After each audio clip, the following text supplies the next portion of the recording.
Good day, my name is Edmund. I'm a Senior BE Legal Advisor at SEESA, Port Elizabeth.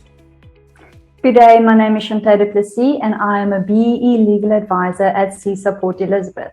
Today we will be discussing the Amended Financial Sector Codes as well as the importance of reporting to the Financial Sector Transformation Council, also known as the FSTC. Before we get to the discussion of reporting to the FSTC, Edmund, can you perhaps explain the scope of application under the Financial Sector Codes? Yes, Chanté, this is the point of departure. This is where we need to start. Companies need to look at their business activities and their trade and determine what forms more than 50% of the turnover that they generate per year. If this is in the finance industry or it's financial services that they offer, then most likely you will fall under these codes. Typical examples of entities that fall under the finance codes would be insurance companies, short-term, long-term, all the banks, retirement funds, equity funds, and any entity that manages money on behalf of the public.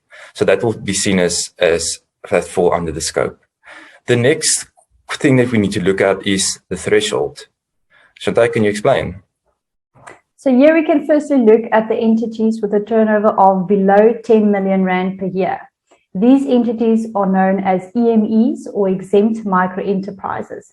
Secondly, we have QSEs, also known as qualifying small enterprises, and these entities have turnovers of between 10 and 50 million Rand per year.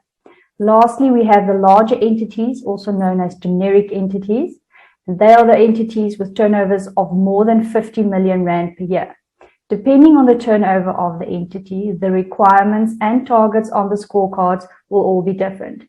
Edmund, can you explain to us the different elements applicable under the Amended Financial Sector Codes? Yes, Chanté, as you mentioned, your turnover is very important to know what scorecard is applicable and the targets will differ. But in general, to provide an overview, you would look at 7 elements, which can be seen as ownership, management control, skills development, procurement, enterprise supplier, and socio-economic development. And then there's 2 extra elements that's only part of the finance codes, which is finance empowerment and access to financial services. So as we have mentioned in the beginning of our discussion, reporting to the FSTC is of importance to all financial institutions under the scope of the Amended Financial Sector Codes. The aim of reporting to the Council is in order for the Council to establish and report on the status of transformation in the specific sector, and therefore in turn promoting compliance with the Financial Sector Codes.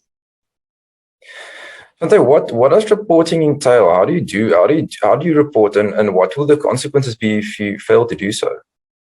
So during the annual reporting to the Financial Sector Transformation Council, the entity is required to either submit an affidavit or a certificate, depending on the turnover for that year. Where the Council then requires additional information, they will request the necessary. An entity which failed to comply with the annual reporting will be subject to discounting. And that is where the measured entity will automatically drop 1 BE level on the next rating in the following year after they failed to report.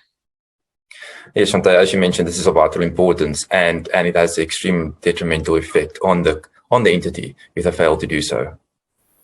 So should your company fall within the scope of application under the Amended Financial Sector Codes, or even if you are unsure and whether you require assistance with obtaining a compliant BE certificate, please contact your nearest SEESA offices in order for a qualified BE legal advisor to assist you.